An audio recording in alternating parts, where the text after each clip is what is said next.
Bismillahirrahmanirrahim. Assalamualaikum warahmatullahi wabarakatuh. Waalaikumsalam warahmatullahi wabarakatuh. Sebelumnya saya ucapkan terima kasih atas kehadiran Bapak Ibu Guru dalam rangka penyebaran atau diseminasi pemahaman dan penerapan pengalaman budaya positif di sekolah.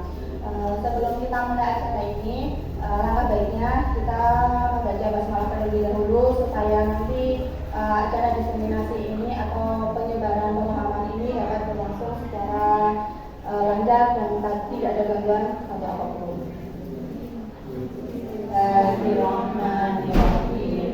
Nah, Bapak Ibu Guru, di sini salah satu tugas saya yaitu aksi nyata untuk penyebaran pemahaman dan penerapan pengalaman budaya positif di sekolah. Nah, kira-kira Bapak Ibu Guru, maaf ya, kayaknya ini Bapak Ibu Guru belum fokus pada sini.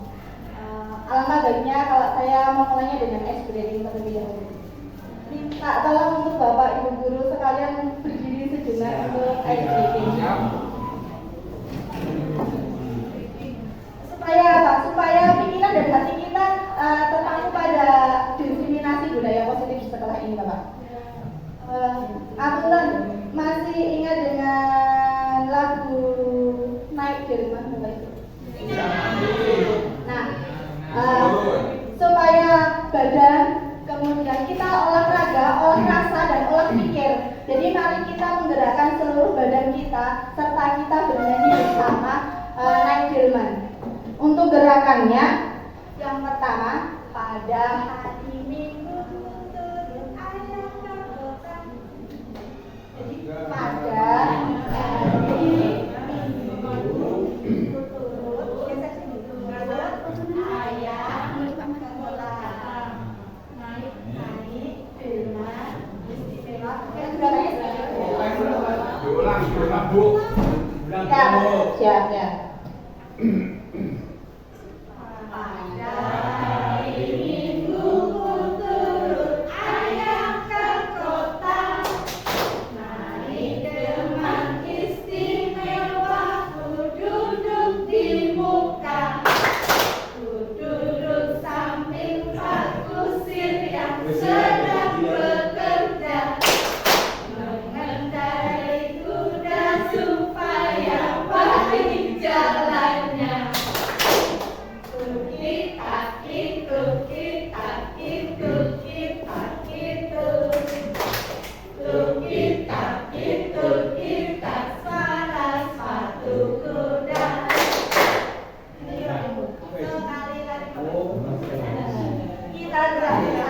Jadi supaya kalau ini ada Dewan Lorong itu kita harus olahraga, olah rasa, dan olah pikir.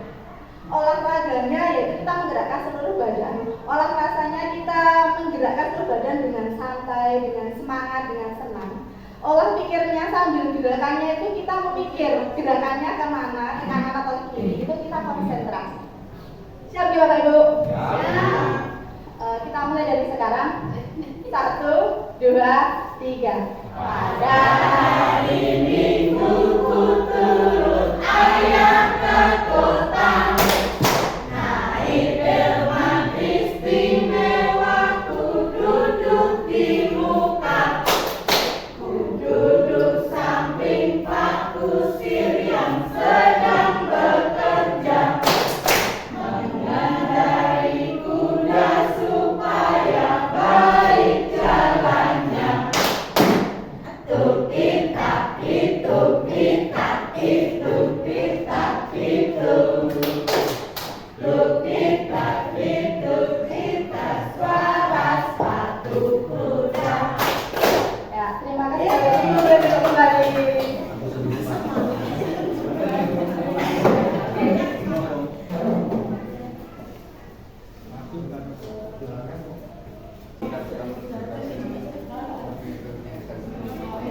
Lanjutkan ya Bapak Ibu. Nah, yang sudah saya peroleh di CGP sampai dengan bulan ini, itu saya selalu diajarkan kalau kita itu sebagai guru itu harus selalu bahagia. Jadi kalau gurunya bahagia, murid dalam menerima pembelajaran pun juga bahagia. Jadi yang perlu ditekankan pada Bapak Ibu guru di CGP, terutama di angkatan saya itu, guru itu harus bahagia.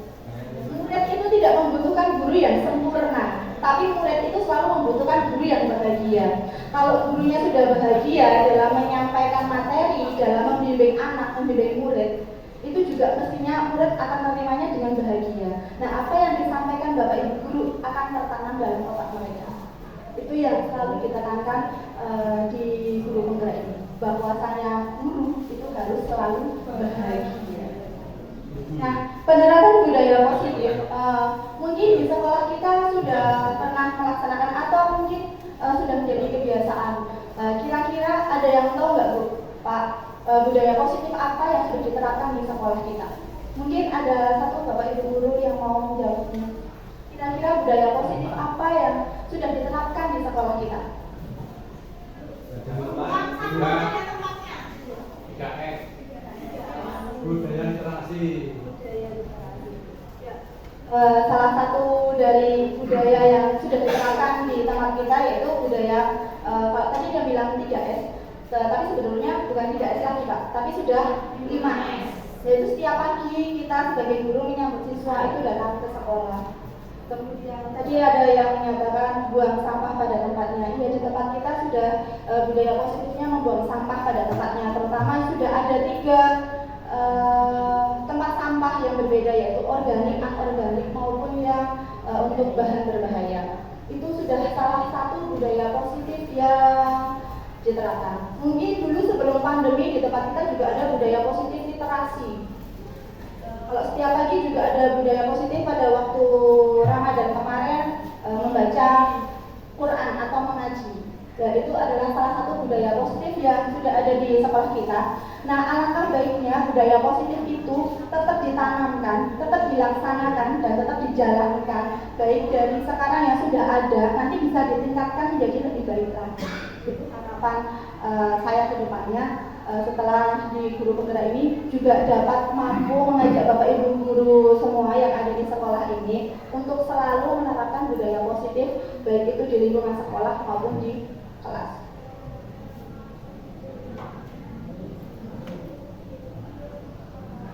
Konsep inti budaya positif yang akan saya sampaikan di materi kali ini, yang pertama itu ada perubahan paradigma belajar. Itu berkaitan dengan kurikulum yang berubah. Yang kedua ada disiplin positif. Yang ketiga ada nilai-nilai kebajikan.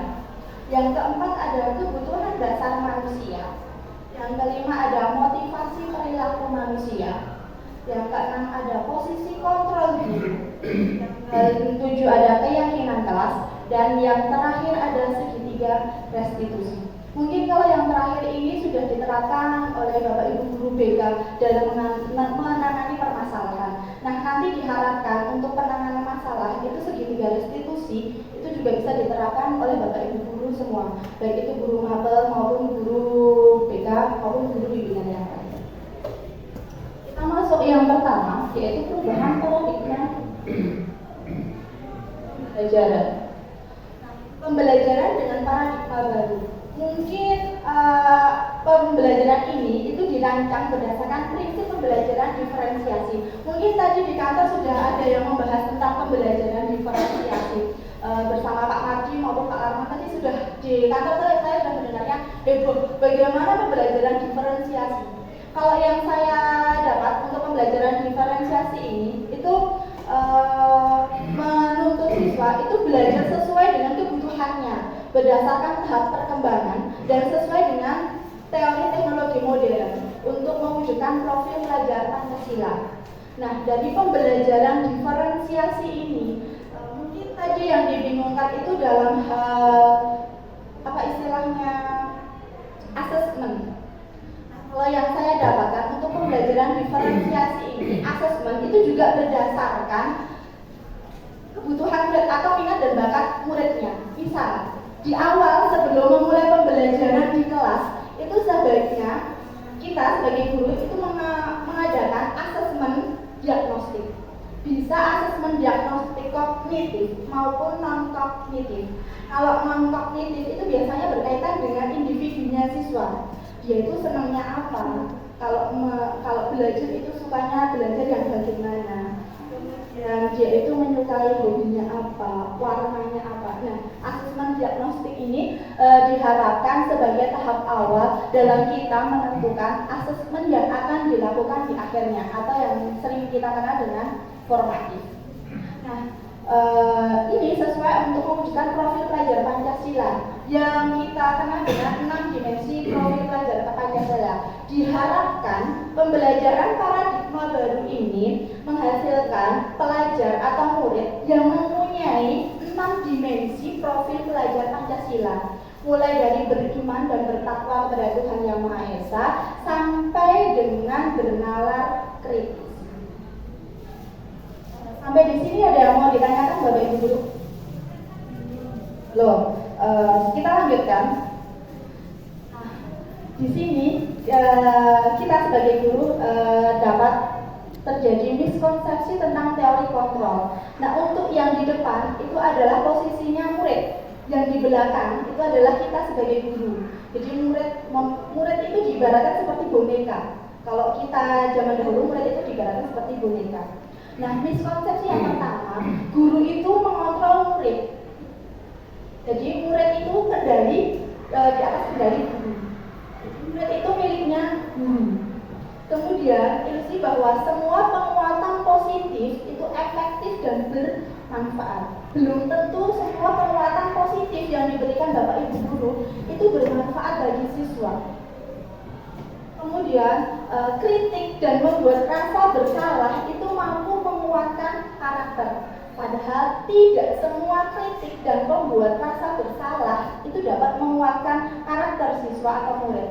Bisa jadi itu malah melemahkan karakter peserta atau murid.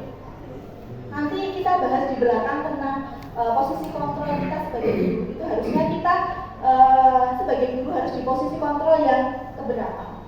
Kemudian ilusi bahwa orang dewasa itu berhak memaksa. Dimaksudnya di sini orang dewasa itu adalah kita sebagai guru itu bertindak sebagai orang dewasa dan murid itu sebagai anak-anak. Sampai di sini bisa dipahami Bapak Ibu? Ya, masih semangat guys? Nah, ya kita lanjutkan. Nah, ini mengubah paradigma dari stimulus respon ke pendekatan teori kontrol. Nah, kalau stimulus responnya kebutuhan kita itu sama. Kalau berdasarkan teori kontrol, kebutuhan setiap anak, setiap guru itu berbeda. Nah, kita merubah paradigma dari yang stimulus respon menuju ke yang stimulus kontrol. Diharapkan nanti kalau kita sudah berubah menjadi stimulus kontrol, kita menjadi guru yang tadi di awal saya sebutkan, jadi guru yang bahagia. Nah, semua orang itu melihat hal yang sama. Padahal setiap orang itu memiliki gambaran yang berbeda, tergantung dari perspektifnya masing-masing. Misalnya, Bu Mentari melihat sosok murid itu dari sisi A, saya melihat murid itu dari sisi B. Jadi masing-masing guru itu punya gambaran yang berbeda-beda tentang murid. Yang ketiga, kita itu mencoba mengubah orang agar berpandangan sama dengan kita. Padahal kita itu harusnya berusaha memahami pandangan orang lain terhadap dunia. Jadi kita tidak bisa memaksakan orang lain harus sama dengan kita. Tapi kita yang harus berusaha memahami pandangan orang lain itu agar sesuai dengan yang mereka harapkan itu seperti apa. Jadi kita berpandangan bahwa A tidak harus A itu bisa jadi B, bisa jadi C, dan bisa menguatkan karakter yang ada pada diri murid. Kemudian perilaku buruk itu dilihat sebagai suatu kesalahan. Padahal kalau teori kontrol, semua perilaku itu memiliki tujuan. Termasuk kita kalau misalnya menemui murid kita yang mungkin salah memakai atribut atau sepatunya tidak sesuai dengan seragam sekolah, itu kita membuatnya selalu dari salah. Kamu itu salah. Padahal mungkin dari kesalahan dia memakai atribut atau sepatu itu karena latar belakangnya yang menyebabkan dia seperti itu. Misalnya bangunnya kesiangan sehingga buru-buru sepatunya belum dicuci, pakai sepatu yang selanjutnya. Berikutnya, orang lain itu bisa mengontrol saya. Padahal hanya kita sendiri yang dapat mengontrol sendiri. Kalau kita itu menginginkan orang lain berubah, harusnya kita juga harus berpandangan bahwa kita itu harus berubah. Jadi ada motivasi intrinsik dulu kalau kita itu mau mengubah ke arah motivasi eksternal atau ekstrinsik. Jadi intinya Bapak Ibu guru itu harus mempunyai motivasi intrinsik dulu atau motivasi internal dulu untuk mengubah orang lain. Berikutnya pemaksaan pada saat tujuan yang gagal. Padahal kolaborasi dan konsensus menciptakan. It's time to begin the 6th level. Maksudnya di sini kalau diterapkan di dalam rumah misalnya, anak tidak mau makan, kemudian dibujuk nanti tak belikan mainan, harusnya tidak boleh seperti itu. Itu nanti menimbulkan motivasi eksternal lagi. Kalau saya mau makan berarti saya harus dibelikan mainan. Nah itu biasanya juga sering diterapkan di sekolah kita. Misalnya kalau kamu pengen nilaimu bagus, nanti tak belikan ini. Beda lagi kalau anak sudah mendapatkan nilai bagus baru kita memberikan reward, itu beda lagi. Jadi kita belum mengucapkan itu di awal. Jadi motivasi anak itu nanti berubah kalau kita itu mengucapkan bujukan itu di awal. Jadi yang ingin ditonjolkan di paradigma perubahan pindah ke pendekatan teori kontrol ini adalah timbulnya motivasi intrinsik. Kalau kita sebagai guru ya motivasi intrinsik kita sebagai guru itu seperti apa dan motivasi intrinsik murid itu seharusnya seperti apa. Yang terakhir model berpikir itu menang atau kalah. Padahal model berpikir itu harusnya menang dan menang. Jadi kalau di sini saya ambil contohnya seperti Bu Yohanes. Kalau mau menampilkan sesuatu itu harus all out. Jadi tidak mikir nanti biayanya seperti apa. Jadi yang penting kita maju dulu, maju untuk menang, bukan maju untuk kalah. Jadi bagaimana caranya usahanya kita untuk menang dan menang. Bukan kita ngambil dua kemungkinan menang dan kalah. Mungkin sampai di sini pendekatan teori kontrol bisa diterima oleh dulu. Masih semangat ya?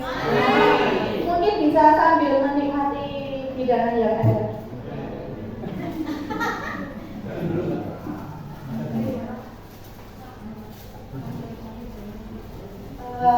Kita masuk yang pertama tadi paradigma perubahan, dan sekarang yang kedua adalah disiplin positif. Disiplin itu berasal dari kata disiplina yang berarti belajar, bukan disiplin tertib, tapi belajar. Disiplina itu belajar. Nah, disiplin di sini mengacu pada disiplin diri yang memiliki tanggung jawab terhadap apa yang dilakukan berdasarkan nilai-nilai yang diyakini. Berdasarkan nilai yang diyakini itu maksudnya saya meyakini bahwa nilai itu benar, nilai kebajikan itu benar. Jadi ya udah kita menerapkan disiplin positif dari kata disiplin diri. Kemudian disiplin positif itu merupakan salah satu penerapan disiplin yang bertujuan untuk menumbuhkan kesadaran serta memberdayakan murid tanpa imbalan penghargaan atau reward, ancaman serta hukuman. Jadi kita mendisiplinkan murid itu bukan karena nanti kalau kamu tidak tertib ada hukumannya. Intinya kita harus menimbulkan motivasi intrinsik dulu bahwasanya itu merupakan suatu kewajiban yang harus dilakukan murid. Nah, sebagai pendidik tujuan kita itu menciptakan murid yang memiliki disiplin diri sehingga mereka berperilaku mengacu pada nilai-nilai kebajikan universal dan memiliki motivasi intrinsik dalam perubahan perilaku ke arah yang lebih baik. Nah, yang diharapkan kita itu seperti itu. Jadi motivasi intrinsik yang ditimbulkan murid itu bukan karena adanya paksaan atau bukan adanya hukuman dari guru, tapi harus timbul dari kesadaran diri murid itu sendiri. Berdasarkan nilai-nilai kebajikan universal, nanti akan kita bahas nilai-nilai kebajikan universal yang seperti apa yang akan kita terapkan. Nah, ini kita bahas berikutnya yaitu nilai-nilai kebajikan. Nilai-nilai kebajikan itu adalah nilai yang disepakati bersama, lepas dari suku, bangsa, agama, bahasa maupun latar belakang. Nah, contoh nilai kebajikan di institusi atau di organisasi itu ada 3. Yang pertama itu profil pelajar Pancasila, yaitu menerapkan 6 dimensi profil pelajar Pancasila. Kemudian dari Indo Primary Years Program atau PYP, yaitu nilai kebajikannya itu yaitu toleransi, rasa hormat, integritas, mandiri, menghargai, antusias, empati, keingintahuan, kreativitas, kerjasama, percaya diri, dan komitmen. Sedangkan nilai kebajikan yang ketiga yaitu keterampilan hidup atau life skill. Contohnya itu dapat dipercaya, lurus hati. Maksudnya lurus hati itu berpegang teguh pada hati dan nilai kebenaran yang diyakini. Kemudian menjadi pendengar yang aktif, kemudian tidak merendahkan orang lain, dan memberikan yang terbaik dari diri. Kalau nilai keterampilan life skill ini lebih mengarah ke diri pribadi masing-masing. Jadi untuk pengembangan keterampilan hidup mereka. Mungkin yang sedang terjadi di tempat kita itu adalah bullying, tapi secara verbal, bukan body shaming lagi, tapi bullying secara verbal itu di kelas 8 itu malah menyebut bullying itu dengan nama orang tuanya. Nah itu yang sering. Nah maka dari itu nilai-nilai kebajikan ini, terutama yang profil pelajar Pancasila, kemudian yang Ibu Primary Years Program ini harus kita terapkan atau harus kita sampaikan lebih awal kepada peserta didik. Setelah kita mempelajari nilai-nilai kebajikan, kita akan belajar tentang kebutuhan dasar manusia. Kebutuhan dasar manusia itu adalah segala sesuatu yang kita lakukan untuk mendapatkan yang kita inginkan. Cocok deh Bu ini Bu. Nah, seluruh tindakan yang kita lakukan itu memiliki tujuan tertentu. Nanti ada 5 kebutuhan dasar manusia yang akan kita bahas bersama. Nah, masing-masing itu tujuannya mesti berbeda-beda. Dan semua usaha terbaik yang kita lakukan itu adalah dalam rangka agar kebutuhan dasar kita itu terpenuhi dengan baik. Nah, ini adalah 5 dasar kebutuhan pada manusia. Yang pertama, kebutuhan bertahan hidup, yaitu berupa makanan, pakaian, tempat tinggal, keamanan, dan kesehatan. Kebutuhan dasar ini kalau zaman dulu lebih didengar dengan kebutuhan primer. Kemudian kebutuhan dasar yang kedua adalah rasa kasih sayang dan rasa diterima. Jadi setiap manusia itu mempunyai kebutuhan dasar yang ingin rasa diterima dan ingin diberi kasih sayang. Contohnya dipedulikan, kita harus berbagi, bekerja sama, menjadi bagian dalam kelompok. Kemudian kebutuhan dasar yang ketiga itu adalah penguasaan. Istilahnya di sini itu kekuasaan atau jabatan. Harga diri ingin dihargai, kemudian keinginan untuk dianggap, memimpin, berprestasi, dan diakui serta didengar. Kebutuhan dasar yang keempat itu adalah kebebasan. Yang pertama itu adalah mandiri, memiliki pilihan, mencoba hal baru, mampu mengendalikan arah dirinya. Kemudian dan yang terakhir adalah kesenangan, yaitu kebutuhan dasar bermain, humor, tertawa, dan antusias. Nah, Bapak Ibu, untuk kebutuhan dasar ini saya rasa kalau penguasaan itu kalau di kelas di sekolah kita itu belum terlalu terbuka untuk peserta didik. Dalam artian contoh saja kalau misalnya pembentukan kelas, mereka itu kalau dipilih ketua kelas itu malah justru menolak atau malah malu. Padahal harusnya setiap peserta didik itu harus mempunyai kebutuhan dasar penguasaan. Dia itu harus diakui, harus mampu menjadi pemimpin. Karena setiap orang itu adalah pemimpin. Yang paling rendah itu adalah pemimpin dirinya sendiri. Yang selanjutnya kebutuhan dasar yang paling sering dan dikembangkan di murid kita itu adalah kebebasan. Mereka ingin bebas berekspresi, tapi biasanya kebebasan tanpa adanya kontrol itu akan menjadi malapetaka. Biasanya kebablasan, kebebasan yang kebablasan. Kemudian kesenangan. Nah, oleh sebab itu karena kita itu mempunyai 5 kebutuhan dasar ini, alangkah baiknya kalau kita sedang melakukan pembelajaran di dalam kelas, kita itu juga menerapkan kebutuhan dasar baik itu yang keempat maupun yang kelima, kebebasan dan kesenangan. Jadi kita juga memberikan murid itu kebebasan dalam berekspresi, misalnya dalam mengerjakan tugas. Kemudian diberikan kesenangan. Jadi pada saat ngajar jangan hanya keren-kerenan gitu. Jadi juga harus diselingi dengan humor, tertawa atau acting yang biasa sering dilakukan oleh Bu Balada pada waktu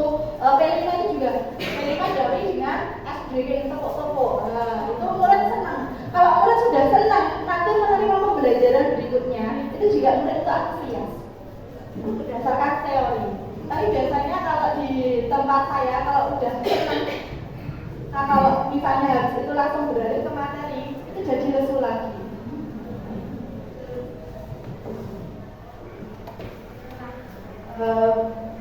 Berikutnya yaitu motivasi perilaku manusia. Ada 3 motivasi perilaku manusia. Itu yang secara umum. Yang pertama, motivasi untuk menghindari ketidaknyamanan atau hukuman. Nah, ini yang sering dilakukan oleh murid, bahkan oleh bapak ibu guru. Yang kedua, untuk mendapatkan imbalan atau penghargaan dari orang lain.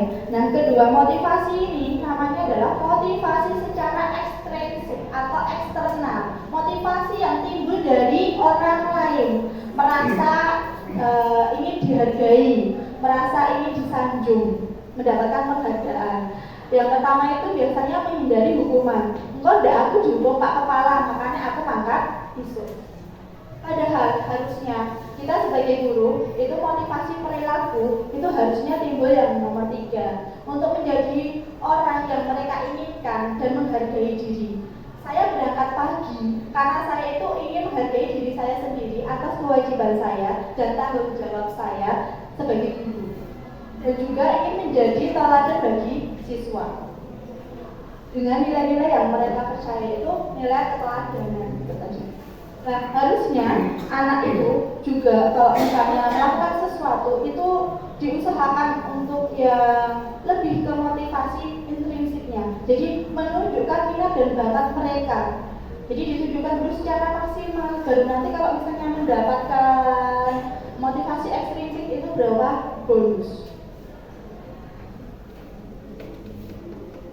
Ada 3 yang berupa kalau menghadapi suatu permasalahan itu ada 3 cara penyelesaiannya. Yang pertama dengan hukuman, yang kedua adanya konsekuensi, yang ketiga adanya restitusi. Nah, hukuman ini biasanya tidak terencana atau secara tiba-tiba. Kita tidak tahu apa yang akan terjadi.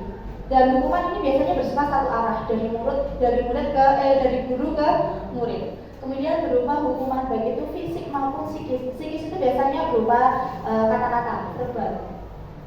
Kemudian yang kedua itu adalah konsekuensi. Konsekuensi itu biasanya terencana atau sudah disepakati sesuai aturan.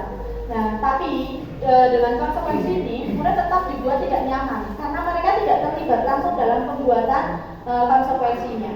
Meskipun di konsekuensi ini lebih istilahnya lebih berpihak pada murid, tapi tidak 100% berpihak pada murid. Masih ada campur tangan guru. Kemudian sikap guru itu selalu memonitor murid. Maksudnya sifat guru ini selalu memonitor murid itu selalu mengontrol murid itu seperti apa, kamu harus seperti apa. Jadi tidak diberi kebebasan. Itu adanya konsekuensi. Nah, yang ketiga adalah restitusi. Restitusi ini proses menciptakan kondisi bagi murid untuk memperbaiki kesalahan, kemudian melalui proses kolaboratif yang mengajarkan murid untuk mencari solusi sendiri.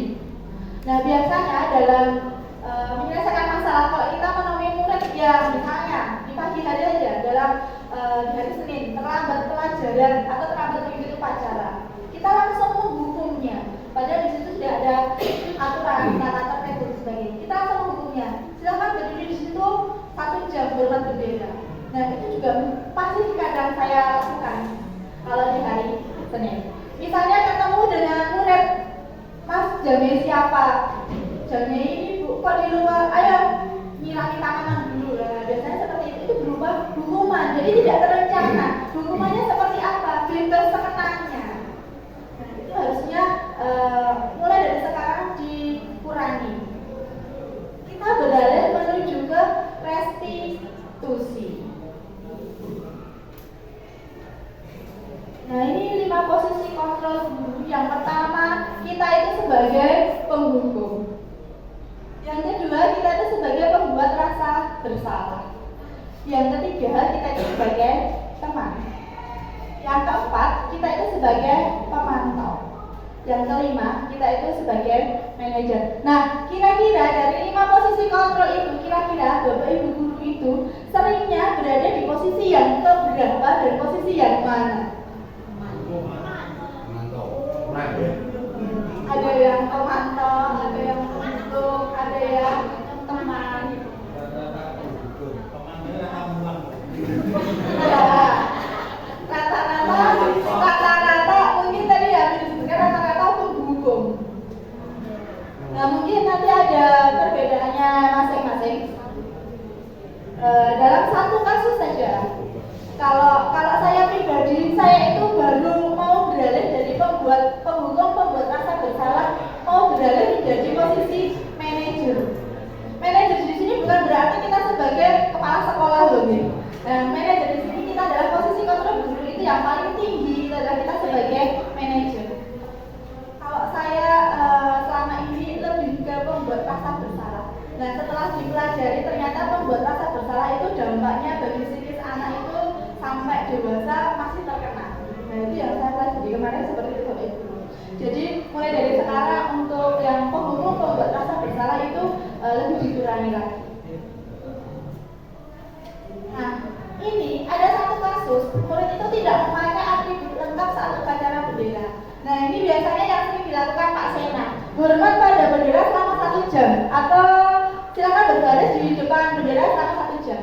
Nah, itu posisi kontrolnya itu sebagai penghukum. Nah, kalau kalimatnya berapa kali Bapak Ibu guru harus memberitahu kamu sudah mengecewakan Bapak Ibu guru.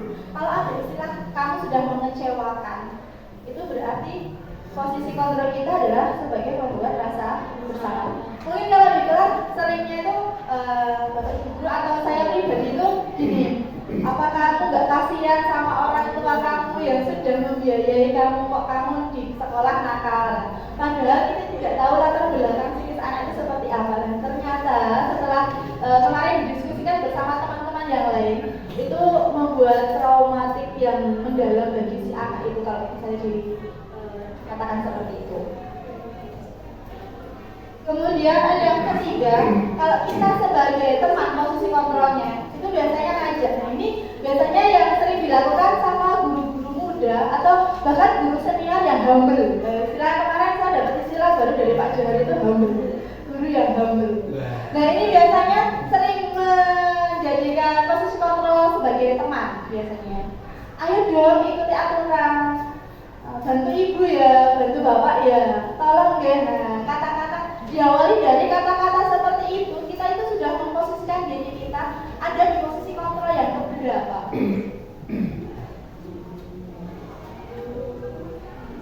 Ya sudah, tidak apa-apa. Nah, kalau akan berbuat salah terus, ya sudah, tidak apa-apa. Itu posisi kontrol kita adalah sebagai teman. Nah, berikutnya kalau kita pemantau, itu selalu dikaitkan dengan aturan sekolah atau dengan tata tertib. Kamu sudah melanggar peraturan sekolah, apakah kamu tahu konsekuensinya? Nah, itu kalau kita pemantau itu selalu dihadapkan pada peraturan sekolah dulu. Jadi istilahnya dibandingkan antara perbuatannya dengan aturan sekolahnya. Setelah kamu upacara, nanti kamu pergi ke koperasi beli atribut. Nah itu saya banget biasanya itu Pak. Koperasi masih buka, silahkan beli. Nah, diharapkan Bapak Ibu guru itu posisi kontrolnya itu adalah sebagai manajer. Yang pertama, kita itu menstabilkan dulu identitasnya anak. Jadi bertanya dulu, apakah kamu tahu kesalahan kamu? Jadi nggak harus, kok ini salah, sepatumu tidak sesuai. Jadi tidak harus seperti itu. Jadi anak itu dipanggil dulu. Mas sini mas, mbak sini mbak. Ditanya, apakah kamu merasa berbuat salah atau melakukan kesalahan? Jadi kita tanya dulu si anak itu. Kalau anak mengakui baru ditanyakan alasannya apa, kenapa kok kamu itu berbuat seperti itu. Terus setelah mengetahui alasannya, kita mencari solusinya bareng-bareng. Nah ini mungkin kalau diterapkan di siswa SMP dengan pelanggaran-pelanggaran yang kecil itu masih bisa dilaksanakan. Tapi kalau sudah pelanggaran yang besar atau berat, ini mungkin apalagi sudah ranah hukum, posisi kita sebagai manajer ini sudah bergeser. Jadi kita sudah serahkan kepada pihak yang berwajib. Nah mungkin kalau ini diterapkan pada siswa yang masih usia dini atau masih sekolah dasar itu berlaku. Jadi kalau misalnya mengejek temannya dipanggil dulu, Mas kamu kenapa kok ngejek temannya? Terus ditanya, kamu alasannya apa? Kenapa kok ngejek temannya? Terus dikasih solusi. Kalau kamu sudah mengejek temannya, apa yang akan kamu lakukan? Dan ditawarkan solusinya itu apa? Nah, ini akan dipelajari nanti di segitiga restitusi. Jadi posisi kontrol sebagai manajer itu kita menerapkan segitiga restitusi.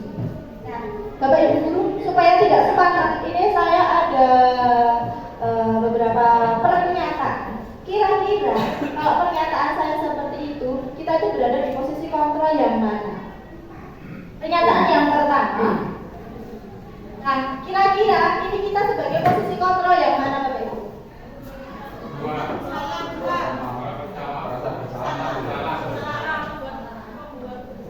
Ya, komentari mungkin. Pembuat rasa bersalah. Kita cek jawabannya. Itu. Ya. Jadi posisi mana mungkin masih mengenai Bapak Ibu gurunya. Yang kedua, nah kira-kira posisi kontrol yang mana yang kita hadapi kalau kita mengucapkan seperti itu? Kamu tidak pernah benar melakukannya. Kamu itu tidak pernah benar melakukannya. Kita sebagai pembohong, oh ini nggak tahu benar melakukannya. Nah, seperti itu. Kita posisinya sebagai pembohong. Yang ketiga, apa rencanamu untuk menyelesaikan masalah ini? Jawabannya menarik guys, pinter berarti. Jadi sudah memahami posisi kontrol sebagai guru. Berikutnya, ayolah lakukan demi Bapak Ibu guru ya. Ini yang harus kita sering-sering kita lakukan. Selain manajer, kita juga harus memposisikan diri sebagai teman. Tapi kita juga harus tahu batasannya, batasan kita sebagai guru dan sebagai seorang teman. Yang berikutnya, kamu tidak pernah mendapat nilai jika kamu tidak mengerjakan tugas.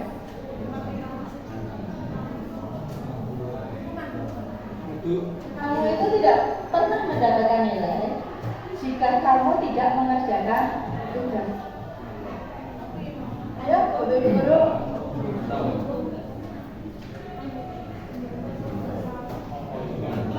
Ini adalah sebagai posisi yang paling sering dilakukan Pak Martanto. Dikaitkan dengan nilai, dengan aturannya. Nek kue orang garap tugas, kue ini ya ora bakalan itu biji. Ya, tadi yang sering dilakukan adalah sebagai pemantau. Nah, berikutnya Bapak Ibu guru, ini yang harus dilakukan para wali kelas di awal pembelajaran atau di awal tahun. Yaitu yang pertama adalah membuat keyakinan kelas. Mengapa Pak keyakinan kelas? Mengapa bukan peraturan kelas? Mungkin Bapak Ibu guru ada yang sudah tahu apa itu keyakinan kelas. Kenapa kok istilahnya sekarang keyakinan kelas bukan peraturan kelas? Mungkin ada Bapak Ibu guru yang mau menjawabnya. Kenapa kok keyakinan bukan aturan? Monggo Pak Johan. Kenapa kok keyakinan bukan peraturan?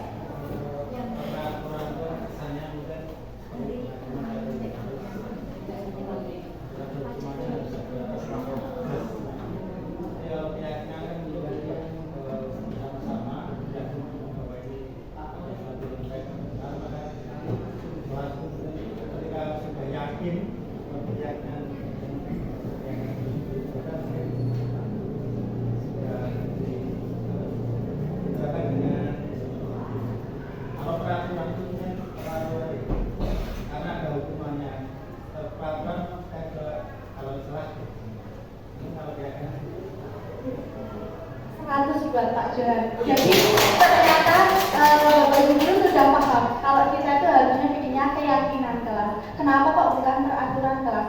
Kalau peraturan kelas itu biasanya dibuat dari atasan, jadi dari guru. Dan biasanya ada hukuman atau sanksinya. Kalau kita tidak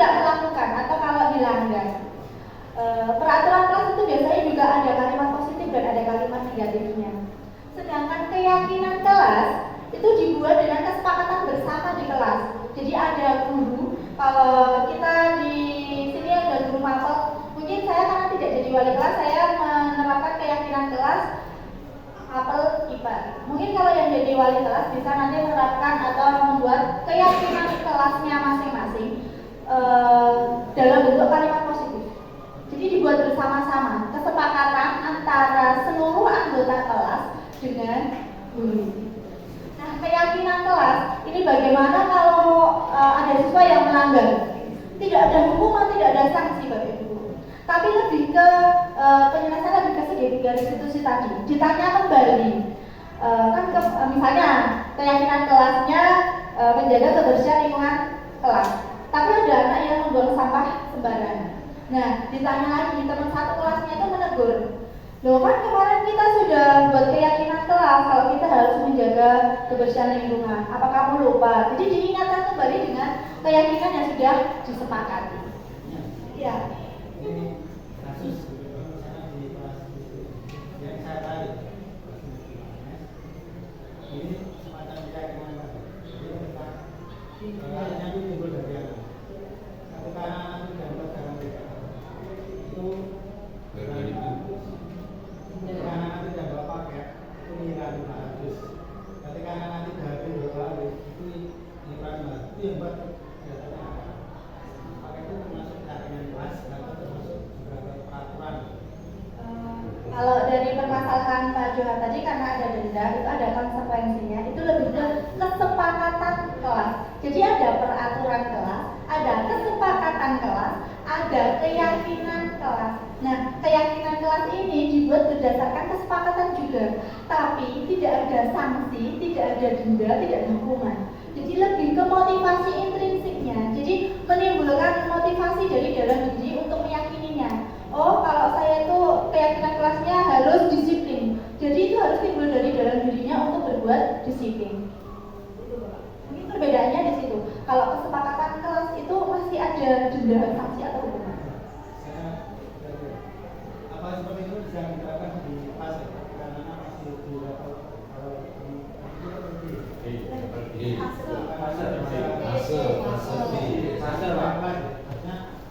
karena mereka masih disuruh di peraturan kombinasi ke mungkin kayak karena kalau ketika anak-anak itu keyakinan kelas hampir 70-50% itu anak-anak juga membuat kesepakatan itu mungkin dari yang nah itu bagaimana cara untuk pertanyaan yang bagus Pak, bagaimana kalau misalnya itu udah dibuat kesepakatan, udah dibuat keyakinan, tapi belum timbul motivasi dari dalam diri siswa itu untuk melakukannya, untuk menerapkannya. Nah, mungkin di kelas 7 itu karena fase peralihan dari SD ke yang SMP. Nah, itu untuk fase keyakinan kelas itu masih sedikit dibuatkan untuk kesepakatan. Jadi keyakinan kelas juga ada. Jadi di bawah keyakinan kelas ada kesepakatannya. Nah, untuk keyakinan kelas ini biasanya yang bisa menerapkan paling bisa menerapkan itu biasanya di level atas. Misalnya kalau di sini ya kelas 8 itu mulai dari semester 2 sampai kelas 9 itu mulai dari keyakinan kelas. Nah, mungkin nanti ada pertanyaan, kenapa kok masih ada tata tertib, masih ada aturan, masih ada itu, tapi juga ada keyakinan kelas. Nah, secara kurikulum, tata tertib itu mengatur keseluruhan dari yang ada di sekolah. Jadi ada tata tertib kaitannya dengan seragam dan sebagainya. Tapi kalau keyakinan kelas itu lebih ke dalam individu di dalam kelasnya. Jadi tidak menyangkut kaitannya seragam, tidak menyangkut kaitannya pakaian, kemudian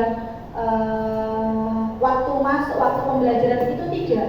Jadi lebih ke nilai kebajikan yang harus ditanamkan pada diri murid itu di kelas, baik untuk diri sendiri, untuk sesama teman atau sesama guru, dan untuk lingkungan. Nah, untuk fase SD sama itu mungkin keyakinan kelasnya itu masih berupa kesepakatan, jadi masih bisa ditulis 1 disiplin, 2 tapi kalau di SMP fase D itu keyakinan kelas itu sudah dalam bentuk 3. Jadi keyakinan kelas untuk diri sendiri, keyakinan kelas untuk orang lain, dan keyakinan kelas untuk lingkungan. Untuk diri sendiri itu misalnya saya itu harus bagaimana, untuk orang lain saya gimana. Untuk lingkungan, saya tuh harus menjaga lingkungan itu seperti apa supaya timbul budaya positif. Nah, budaya positif di sini itu merupakan suatu kebiasaan. Jadi harus selalu diingatkan. Nah, keyakinan kelas ini adalah berupa abstrak, sifatnya abstrak. Jadi tidak langsung denda, tidak langsung harus ini, harus itu. Kemudian pernyataannya universal. Jadi jujur dan tidak harus secara detail. Jadi tidak perlu banyak-banyak. Kalau di SMP keyakinan kelas itu seperti yang saya bilang tadi ada 3, untuk diri sendiri, untuk orang lain atau sesama, dan untuk lingkungan. Kemudian dibuat dalam pernyataan positif. Jadi tidak ada istilahnya dilarang buang sampah sembarangan. Jadi pernyataan dari keyakinan kelas itu adalah membuang sampah pada tempatnya. Kalau dulu masih pandemi, dilarang mencopot masker atau harus memakai masker. Jadi mengusahakan selalu menggunakan masker. Jadi kalimatnya positif. Jadi tidak ada istilah dilarang mencoret-coret tembok, dilarang mencoret-coret meja. Itu kita ganti dalam pernyataan yang positif. Kenapa kok pernyataan yang positif? Supaya kalau misalnya pernyataannya dilarang, itu pasti nanti timbul dari murid itu adalah motivasi eksternalnya. Aku kok dapat hukuman. Tapi kalau sudah dalam bentuk kalimat positif, itu keyakinannya itu lebih ke positif. Jadi lebih ke positive thinking. Jadi berpikirnya juga positif. Bisa berupa slogan-slogan gitu. Bisa. Kemudian ini yang sudah saya lakukan kemarin. Ini kemarin bersama kelas 8A. Tadi juga saya sudah melakukan keyakinan kelas itu dengan kelas 8E dan 8F. Hampir semua kelas yang saya ajar, untuk kalau saya sudah masuk kelas itu pertama kali saya buat itu keyakinan kelas. Tapi berhubung saya di situ bukan wali kelas, jadi keyakinan kelas di situ hanya untuk mapel IPA. Syukur-syukur nanti bisa dijalankan atau diterapkan di mapel yang lain atau bahkan di kelas itu sendiri. Jadi keyakinan kelas itu emang benar-benar dijaga atau dibuat untuk keindahan, kenyamanan, rasa tenang mereka untuk berada di dalam kelas itu. Nah, ini adalah salah satu contoh atau salah satu cara penanganan kita terhadap suatu masalah yang dialami murid. Itu adalah segitiga restitusi, yaitu proses dialog. Nah, namanya dialog berarti harus ada murid dan gurunya. Jadi tidak boleh di dalam ruang terbuka atau di tempat umum kita tuh langsung memarahi murid. Itu diusahakan dikurangi, bahkan dihilangkan. Jadi kalau misalnya ada murid yang berbuat salah, itu harusnya kita memanggil dulu. Dan mungkin proses segitiga restitusi ini sudah dilaksanakan oleh guru bimbingan konseling. Jadi kalau ada yang suka bermasalah, silakan ke BP. Nah, Bapak Ibu guru BP ini biasanya melaksanakan segitiga restitusi. Nah, ini yang diharapkan dari kurikulum Merdeka ini, kita juga bisa menerapkan segitiga restitusi dalam menghadapi suatu permasalahan siswa. Segitiga restitusi itu ada 3 tahap. Yang pertama itu adalah menstabilkan identitas. Jadi itu menanyakan dulu, apakah kamu berbuat salah? Nah, itu menanyakan dulu. Jadi dia sadar atau tidak kalau dia itu membuat salah. Kemudian validasi tindakan yang salah. Nah, ini biasanya dalam bentuk kata-kata nih. Manusia tidak ada yang sempurna. Bapak Ibu guru juga pernah kok berbuat seperti itu. Jadi istilahnya bom muridnya dulu supaya dia itu tidak berkecil hati kalau melakukan kesalahan. Kemudian yang ketiga adalah menanyakan keyakinan. Nah, ini berkaitan dengan keyakinan kelas. Nah, kalau misalnya tadi ada yang lupa memakai atribut. Nah, kan kita kemarin sudah berbuat keyakinan, sudah menyepakati keyakinan kelas. Apa kamu lupa? Kira-kira keyakinan kelas apa yang kamu langgar kalau kamu itu tidak memakai atribut? Nah, seperti itu. Jadi lebih istilahnya apa ya? Lebih membutuhkan waktu lama dalam kita menangani masalah kalau kita menggunakan segitiga restitusi. Nah, kemarin itu juga sempat dibahas bagaimana saatnya jam 7 dimulai. It's time to begin the 7th lesson.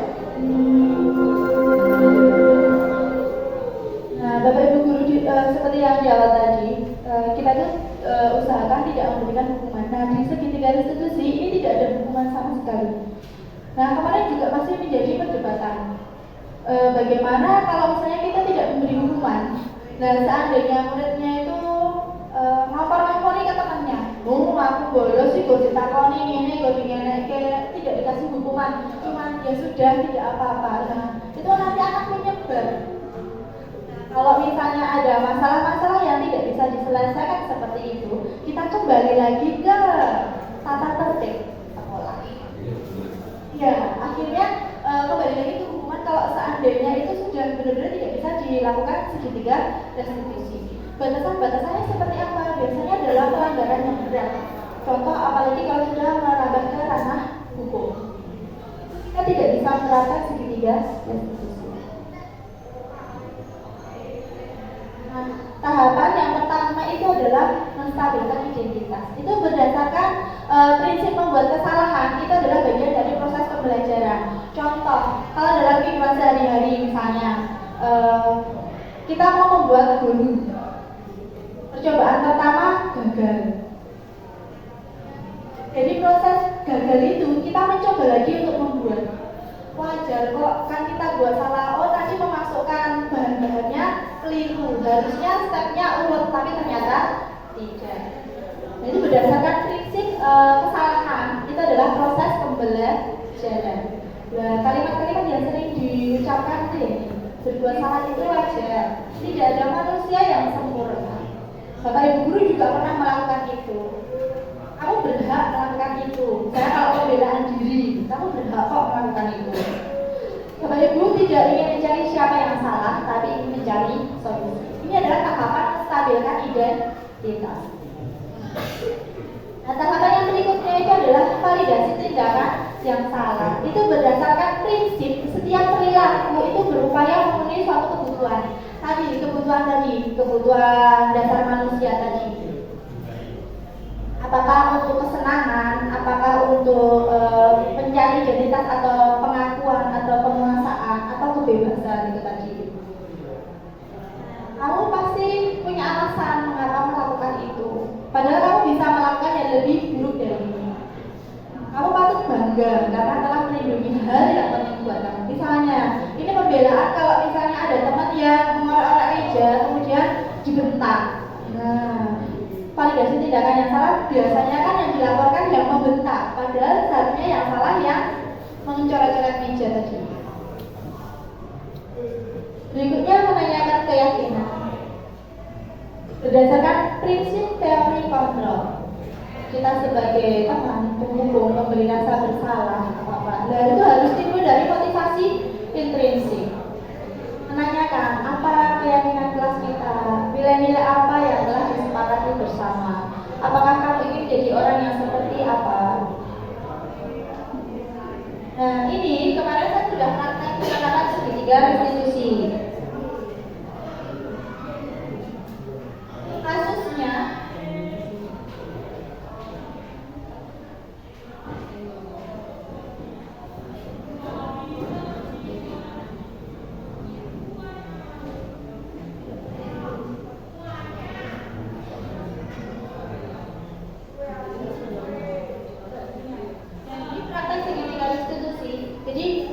istilahnya kalau kita memBP murid, kamu manggil dulu, kita tanya dulu kesalahannya apa, kemudian kenapa kok dia melakukan itu, terus dicari solusinya.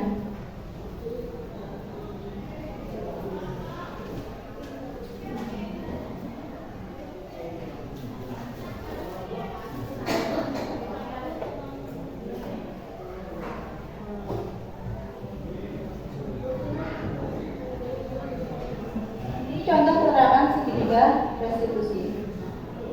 Yang berikutnya dalam penerapan ini terakhir Bapak Ibu.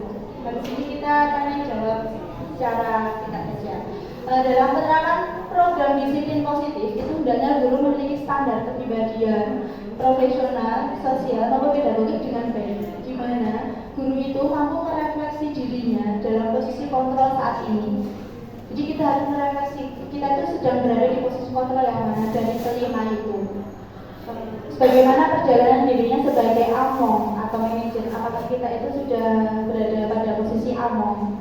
Kemudian yang menuntun murid menjadi insan yang mandiri, merdeka, dan bertanggung jawab. Nah, Bapak Ibu Guru, sedikit saja untuk pembelajaran kurikulum merdeka, itu kita itu menerapkan pendidikan yang berpusat pada murid, bukan pendidikan yang berpusat pada guru atau pembelajaran yang berpusat pada guru. Jadi kita sebagai guru itu hanya sebagai among, sebagai penuntun, menuntun anak untuk mencapai cita-citanya itu sesuai dengan kodrat alam dan kodrat zamannya. Kodrat alamnya anak itu tumbuh di lingkungan yang seperti apa? Kodrat zamannya anak itu harus berkembang, itu sesuai dengan perkembangan zaman saat ini. Kalau sekarang IT-nya maju ya berarti dia harus dibekali dengan teknologinya juga. Pendidikan itu juga berpihak pada murid. Intinya kita tuh harus mendewakan atau harus istilahnya apa ya? Mengutamakan murid itu di atas segalanya. Jadi ya, bisa dibilang merajakan. Nah, kita harus merajakan muridnya. Jadi apa-apa itu harus berpihak pada murid. Dan bagaimana kalau murid itu salah? Kita itu tidak boleh langsung menjadi penghukum. Kita tuh harus sebagai manajer. Jadi kalau murid itu ada yang salah, kita panggil dulu. Kita stabilkan identitasnya, kita validasi tindakannya itu yang salah bagaimana, dan kita tanyakan keyakinannya. Posisi kita sebagai guru itu juga harus posisi kontrol yang paling tinggi, yaitu adalah sebagai manajer, kontrol sebagai manajer. Jadi bagaimana kalau seandainya pembelajaran di kelas itu kita harus mengefektifkan atau mengaktifkan berdasarkan minat dan bakat anaknya. Contoh saja tadi kan di awal saya sudah bilang pembelajaran berdiferensiasi. Jadi kita harus istilahnya melayani murid kita itu sesuai minat dan bakat mereka. Contohnya, ada murid yang hobinya menggambar. Nah, kalau misalnya tes misalnya di mata pelajaran saya IPA, di bab pertama itu ada sel hewan dan sel tumbuhan. Nah, kalau misalnya pembelajaran di akhir, kan di awal saya sudah melaksanakan tes diagnostik awal. Anak itu sukanya menggambar, anak itu sukanya membuat puisi. Anak itu kalau pembelajaran lebih ke visual. Jadi kita juga harus berusaha melayani apa yang dibutuhkan anak itu, baik di dalam kelas maupun di sekolah. Jadi istilahnya guru itu adalah pelayan atau melayani muridnya. Untuk saat ini di kurikulum merdeka seperti itu. Misalnya tadi bagaimana kalau misalnya di saya mau mengadakan tes formatif dengan pembelajaran yang berdiferensiasi. Jadi saya membebaskan anak. Ini kita mau tes formatif kaitannya dengan sel. Silahkan pemahaman kalian sel itu seperti apa. Silahkan kalian ungkapkan sesuai dengan minat dan bakatmu, sesuai dengan kesenanganmu. Misalnya kamu senangnya menggambar, ya udah silahkan apa yang kamu pahami, apa yang kamu senangi, apa yang kamu pelajari selama kita belajar sel itu kamu tuangkan dalam gambar. Kalau kamu sukanya berpuisi atau bercerita, ya silahkan diungkapkan dalam bentuk membuat puisi, cerita atau dongeng tentang sel. Kalau kamu itu sukanya anton, ya silahkan disesuaikan. Kalau kamu itu suka pantun, berarti membuat kaitannya pembelajaran yang kita lakukan itu dengan membuat pantun. Nah, kita itu harus berpikir seperti itu untuk di kurikulum merdeka. Jadi tugas kita itu menuntun anak itu untuk mencapai cita-citanya sesuai dengan kodrat alam dan kodrat zaman. Kalau dulu kita di kurikulum 13 kita itu sebagai fasilitator, kalau di kurikulum merdeka kita lebih ke sebagai manajer, sebagai among. Jadi kita tuh penuntun. Bukan berarti masa depan anak ada di kita, tidak. Masa depan anak tetap ada di anak itu. Kita tinggal mengarahkan. Mungkin dari itu untuk budaya-budaya positif yang sudah ada di sekolah bisa kita lanjutkan bisa kita terapkan, bahkan bisa kita tambah dengan budaya positif yang lain yang mungkin nanti bisa sejalan dengan kurikulum Merdeka. Mungkin kalau setiap pagi kemarin sempat dinyanyikan lagu nasional, dan mungkin selama pandemi itu hilang atau dihentikan. Nah, mungkin nanti di kurikulum yang baru ini atau di tahun ajaran baru ini bisa dimulai kembali. Mungkin karena kita dari sekolah adiwiyata sudah mau masuk provinsi, bahkan mau masuk nasional, itu mungkin kemarin kebijakan-kebijakan untuk disiplin positif berkaitan dengan sampah itu sudah agak hilang. Nah, mungkin ini bisa digerakkan kembali. Nah, harapannya dengan disiplin positif yang selalu kita gaungkan melalui kebiasaan positif itu akan membuat sekolah kita menjadi maju, unggul, dan bisa menuntun murid atau mewujudkan murid itu sebagai murid yang berprofil belajar Pancasila. Sekian dari saya, terima kasih. Wassalamualaikum warahmatullahi wabarakatuh.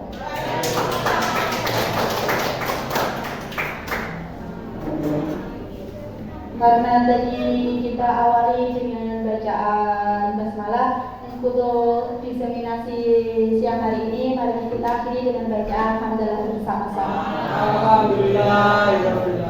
Terima kasih Bapak Ibu Guru atas waktunya dan terima kasih atas partisipasinya dalam diseminasi kali ini. Untuk diseminasi ini baru permulaan bagi saya. Jadi mungkin nanti ada diseminasi yang lain, ada aksi nyata yang lain yang akan bisa saya sebarkan dari ilmu yang saya dapat dari guru penggerak ini. Dan harapannya semoga nanti kedepannya ada calon guru penggerak angkatan berikutnya yang ada di sekolah ini, sehingga bisa ikut mengikuti slogan guru penggerak, yaitu kita harus selalu tergerak, bergerak, dan menggerakkan.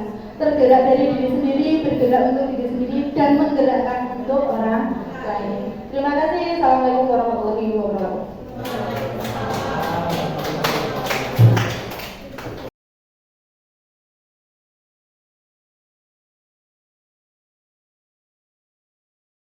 Selamat pagi, assalamualaikum warahmatullahi wabarakatuh.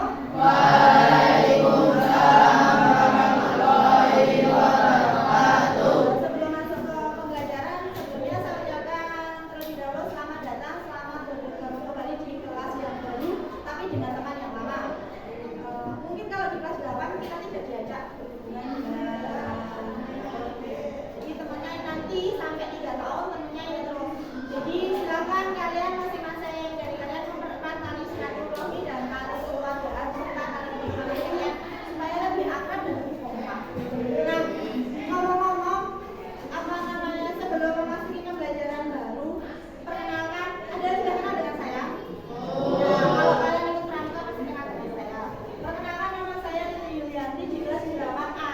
Nanti saya ngajarnya IPA.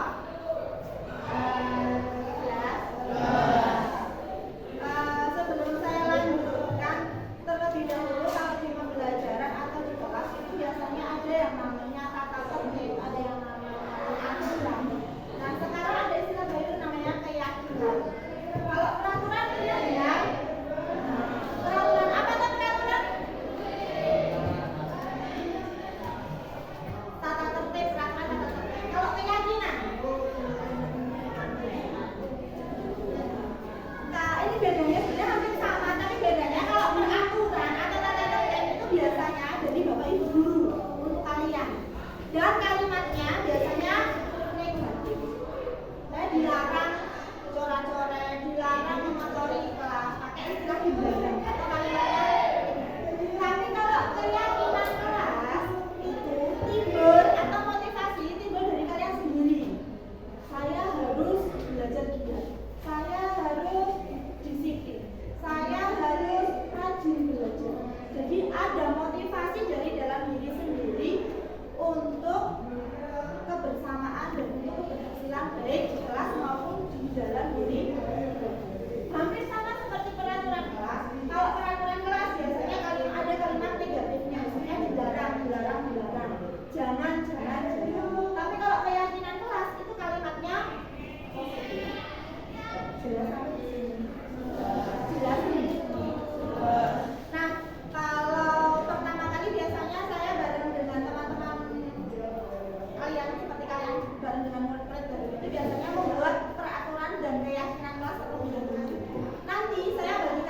dibuat berdasarkan keyakinan kelas. Untuk diri sendiri saya harus di kelas itu harus bagaimana. Nanti kalau ada kata-kata yang sama dari satu anak ke anak yang lain, kita bisa gabungkan, kita bisa simpulkan menjadi keyakinan kelas 8A di mapel IPA. Misalnya di mapel IPA kan ada praktikumnya. Oh, kalau praktikum itu harus membereskan dan membersihkan meja praktikum, harus mengembalikan alat-alat pada materi. Jelas? Ya. Gak usah tegang, santai saja. Jelas? Silakan. Kalau sudah selesai, silakan nanti masing-masing post-itnya ditulis. Itu bagian saya kelatih mau tempelin mau. Nanti ada teman satu kelas yang membaca dan menulis.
Dilarang mencontek saat ulangan. Setuju? Berarti kita harus jujur.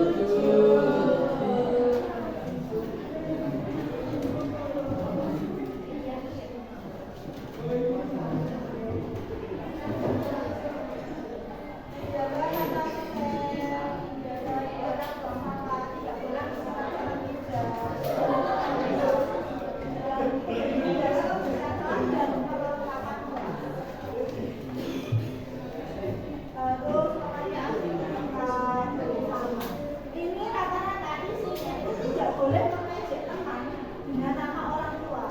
Berarti sebelumnya di kelas 8A jadi kadernya seperti itu. Berarti kalian itu sudah menerapkan tidak menghormati. Jangan diulangi.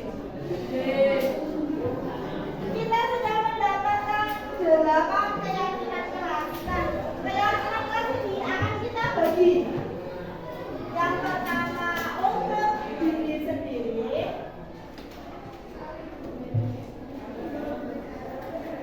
Yang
tidak perlu lagi Bu, berarti kalau ya membuang sampah di laci diapakan